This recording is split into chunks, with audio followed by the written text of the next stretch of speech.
Hello, Roland Warren here. Contraception, a peer-reviewed academic journal, just released a study that found that pro-life pregnancy centers offer better services than abortion clinics.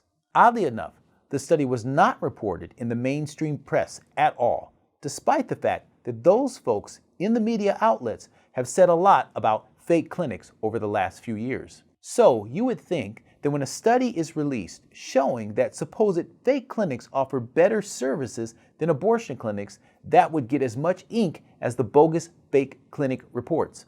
But I digress. At any rate, the study provided strong statistical evidence that pro-life pregnancy centers offer better and less expensive services than abortion facilities. It found that pregnancy centers had shorter appointment wait times than abortion facilities and were considerably more likely to offer same-day appointments. Even more importantly, it found that abortion facilities frequently charge for pregnancy tests and ultrasounds, whereas pregnancy centers almost never charge for those services. This is great news, but frankly, I'm not surprised.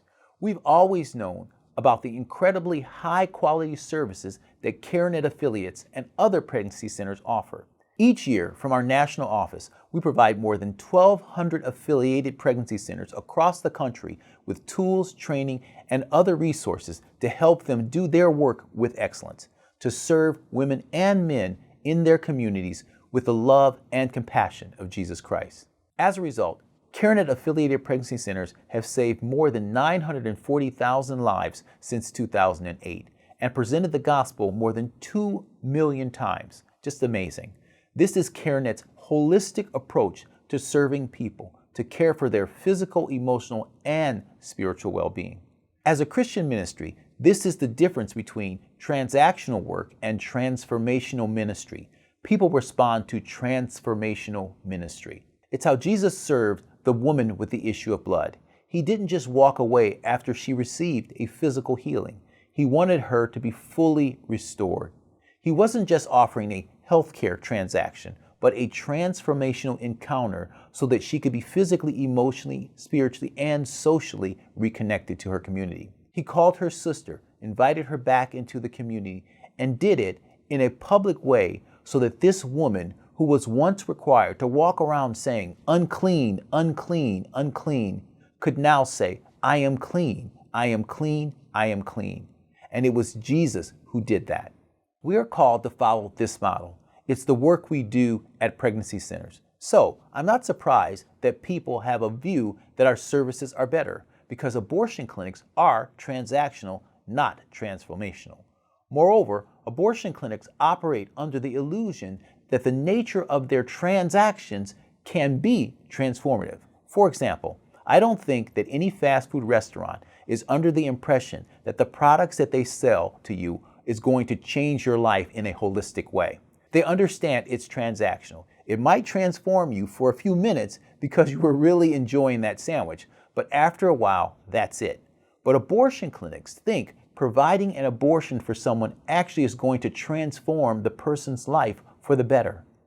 They've deceived themselves into thinking this. As a result, their transactional work is even more dangerous because they're making it out to be something that it is not. The reality is that abortion clinics don't provide ministry and care regarding the life circumstances that brought the client into the clinic or that will await the client when they leave.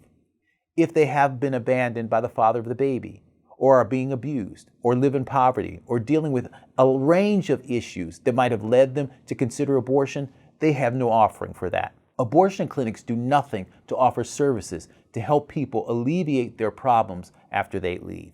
Yet, they still believe that giving them an abortion transformed them. Well, it does, but it's not in a good way.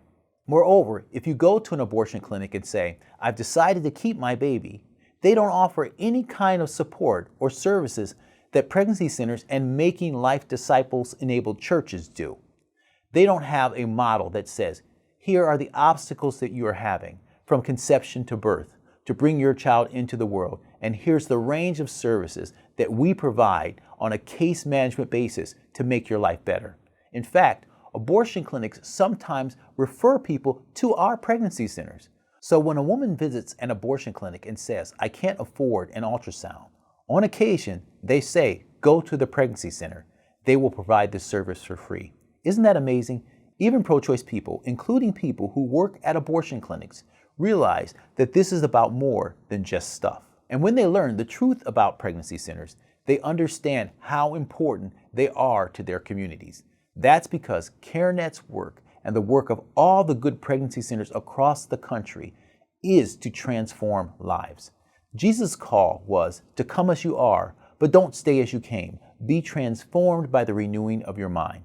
That was the principle behind all that Christ did. But in the transactional model, whether it's Planned Parenthood or any retail business, their model is come as you are and stay as you were. In other words, I don't want you to change because then you may stop buying my product. But for a Christian ministry like CareNet, we view things differently. And the new study in contraception shows what a difference that makes. Until next time, may God bless you daily as you serve Him faithfully.